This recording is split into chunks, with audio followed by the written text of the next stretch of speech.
In the beginning, before there was even a beginning, there existed only eternal silence, a stillness so dense it could be mistaken for nothingness, but which in truth was everything contained within a single divine thought. There was no sky, no earth, no stars shining in the night, for there was no night.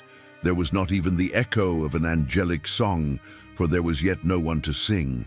But even in the core of this void, something began to pulse.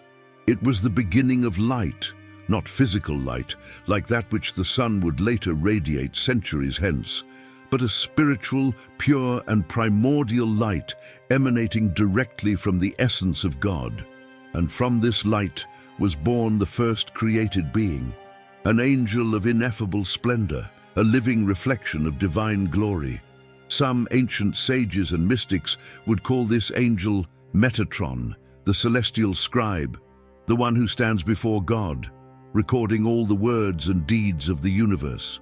Others, however, would point to Lucifer, the bearer of light, the most beautiful of all angels, whose name means son of the dawn. Both bore the mark of spiritual primogeniture, and in each was reflected a different aspect of the divine nature: obedience and wisdom in Metatron, light and beauty in Lucifer. But before either of them could raise their gaze to behold the vastness of creation, there was a decree that hovered over all, the divine order that nothing would be created without purpose, that every being, every form of life would have a place in the cosmic symphony. The first angel was not created to dominate or to exalt itself, but to serve as a mirror of God's glory. Its splendor was not its own, but derived like the moon reflecting the light of the sun. Yet between the reflection and the source, there is a fine line separating humility from vanity. It was on this line that the greatest of spiritual conflicts began. Lucifer, whose brilliance was comparable to precious gems, began to contemplate his own beauty and to mistake the reflection of the light for the light itself. Isaiah 14:12 speaks of his fall. How you have fallen from heaven, O Lucifer, son of the dawn, how you were cast down to the earth, you who weakened the nations. But before the fall, there was glory. Before vanity, there was worship. Before pride, there was service. This angel walked among the stones of fire, and his song echoed like celestial music, harmonizing with the angelic spheres. Meanwhile, Metatron remained in silence, his name whispered only by the wise and the mystics. He was described in some texts as the closest manifestation of divinity among creatures, the one who occupied the throne adjacent to the Most High. Some say Metatron was Enoch, transformed into an angel after walking with God and not tasting death.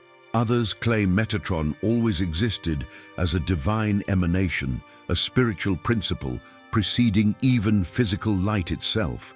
But if Metatron was the first, why did he not fall? Perhaps because in him there was no vanity, only service. Perhaps because his essence was closer to perfect obedience, a flame that burns without consuming, a fire that illuminates without blinding. Michael, the warrior archangel, emerges as another pole in this narrative. His name, who is like God, is in itself a proclamation of humility and reverence. While Lucifer looked at himself and saw splendor, Michael looked at God and saw eternity. In the book of Job, chapter 38, we read that the morning stars sang together, and all the sons of God shouted for joy when God laid the foundations of the earth. This passage indicates that the angels already existed before the material creation, silent witnesses to the formation of the universe. This means that the first created angel not only witnessed the dawn of the physical world, but also participated in the praise that inaugurated existence. Some say that the light mentioned in Genesis, "Let there be light," does not refer to the light of the sun or the stars, but to a spiritual light that served as the foundation for creation. This light, according to some Kabbalists, would be the Or Ein Sof, the infinite light of God, from which all things emanated. If so, then the first angel was born in that primordial radiance, before there was time, space, or matter. Perhaps it was Metatron, perhaps Lucifer. The mystery remains. And at the heart of this mystery dwells the question that has echoed for millennia. Who was the first? Was it the one who rebelled or the one who remained faithful?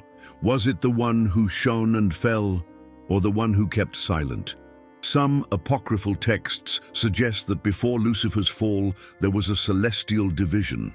Two paths opened, one of obedience and one of rebellion. Michael was chosen as the defender of divine order, while Lucifer, in his freedom, chose autonomy. And in the midst of both, Metatron observes, writes, records. The creation of the first angel marked not only the beginning of spiritual existence, but also the beginning of freedom.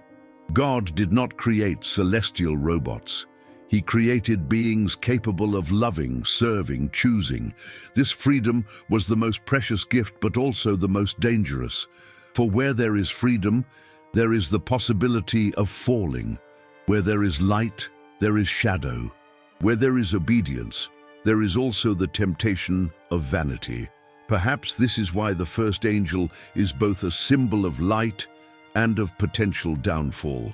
For in him are reflected the dilemmas of all creation, to serve or to dominate, to worship or to rebel. Perhaps the first angel is more than a being. He's a mirror of humanity itself, a reminder that freedom is both a blessing and a responsibility. And in that mirror, we see reflected our own spiritual journey, marked by choices, by falls, but also by redemption. Thus, the story of the first angel is not merely a theological curiosity.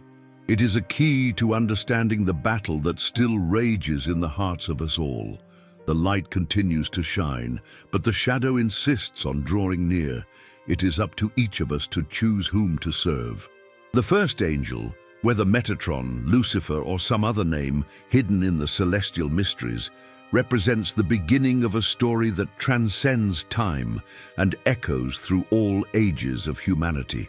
His existence is not merely about his own identity, but about what he symbolizes: the encounter between light and freedom, obedience and pride, fidelity and temptation. From the moment God conceived this being of splendor, he also conceived the possibility of choice. For no reflection is perfect if it lacks the freedom to turn away or to lose itself in its own image. Lucifer, in his splendor, was not created to be evil, but to reflect the divine light in a unique way. His brilliance was meant to manifest the beauty and glory of God. But pride, like a seed planted in the shadow of free will, found fertile ground in his heart. He looked at himself and saw a beauty unmatched by any other angel. His steps, which once danced in perfect harmony with the music of the celestial spheres, now faltered. A sigh of vanity turned into a song of rebellion. And what began as self-admiration soon became a desire for equality with the Most High. Meanwhile, Michael, the warrior archangel, remained faithful. He did not possess the same dazzling beauty as Lucifer, nor the same place among the stones of fire, but his strength came from obedience and courage. He did not need to shine brighter than anyone else, for his light came directly from fidelity. When pride began to ferment in the heavens, Michael raised the sword of justice, not as one seeking glory for himself, but as one defending the honor of God. In Revelation 12, Michael and his angels fight against the dragon, the symbol of the fallen angel. This war is not only cosmic, but also spiritual, a reminder that even the heavens can be the stage for invisible battles. Between Michael and Lucifer hovers the figure of Metatron. Some texts describe him as the divine scribe, the one who records everything and is closer to God than any other created being. His silence is the silence of celestial libraries, where every thought, every word, every act is recorded with precision. Metatron does not fight like Michael, nor does he fall like Lucifer.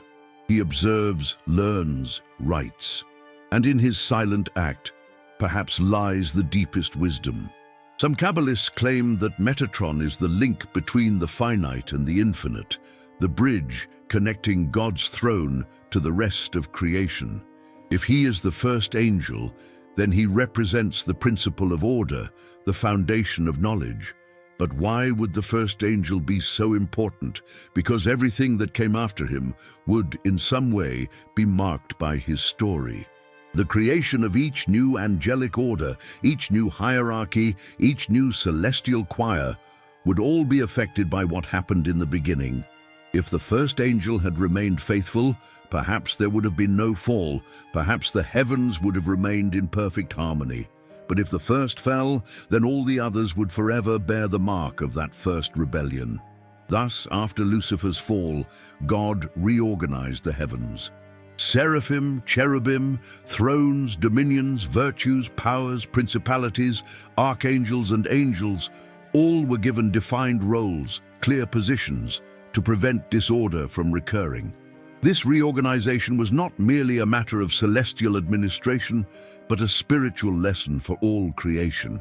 God, in his infinite wisdom, turned the tragedy of the fall into an opportunity for growth. The heavens would no longer be just a place of passive worship, but an active kingdom, where each angel had a specific mission. Michael became the defender of justice, Gabriel, the messenger of revelation, Raphael, the angel of healing, and so on, each reflecting a facet of the divine will, and amidst it all, Metatron, the scribe, continued to record every detail, every decree, every choice. This story teaches us that, even in heaven, freedom is a dangerous gift. For freedom without humility is the path to downfall, and the fall, whether in heaven or on earth, is never just an isolated event. It reverberates in every corner of creation. Lucifer did not fall alone. A third of the stars were dragged with him, says Revelation. A third of the angels chose to follow pride instead of obedience, and that choice transformed eternity. For the first angel, who should have been the herald of light, became the first shadow. The bearer of the dawn became the herald of darkness. But not all is lost. For every angel that falls, there is a Michael who rises. For every shadow that emerges, there is a light that resists. This is the message that transcends the mystery of the first angel, that God does not abandon his creation. Even after the fall, he raised new defenders, strengthened the faithful, brought hope where there was only ruin.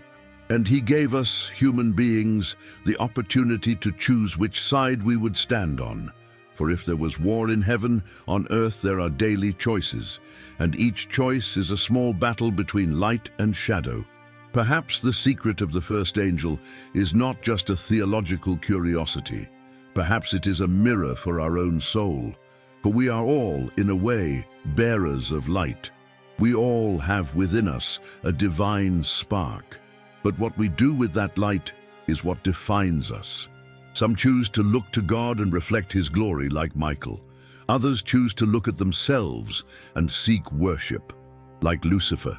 And there are those who, like Metatron, silently record every act, every thought, awaiting the day when all will be revealed. In the end, the story of the first angel is also the story of freedom. God did not create puppets. He created beings capable of loving, but also of disobeying. And this freedom is the greatest gift, but also the greatest responsibility. For light does not exist without the possibility of shadow, and the shadow only exists because somewhere the light strayed from its source. Thus, the question that echoes through the corridors of eternity remains alive. Who was the first angel? The one who fell or the one who remained faithful? Perhaps the answer is not as important as the choice each of us makes every day. For in the end, it does not matter who shone the brightest, but who remained steadfast. And perhaps that is what God expects of us, not to be the most beautiful or the strongest, but to be faithful until the end. In the final silence that hovers over the universe, the story of the first angel continues to echo as a reminder of the choice we all must make. Metatron, Lucifer, and Michael are not just characters in an ancient tale, but mirrors of the spiritual journey of every human being. For each of us carries within a divine spark and the freedom to use it for the glory of God or for self-exaltation.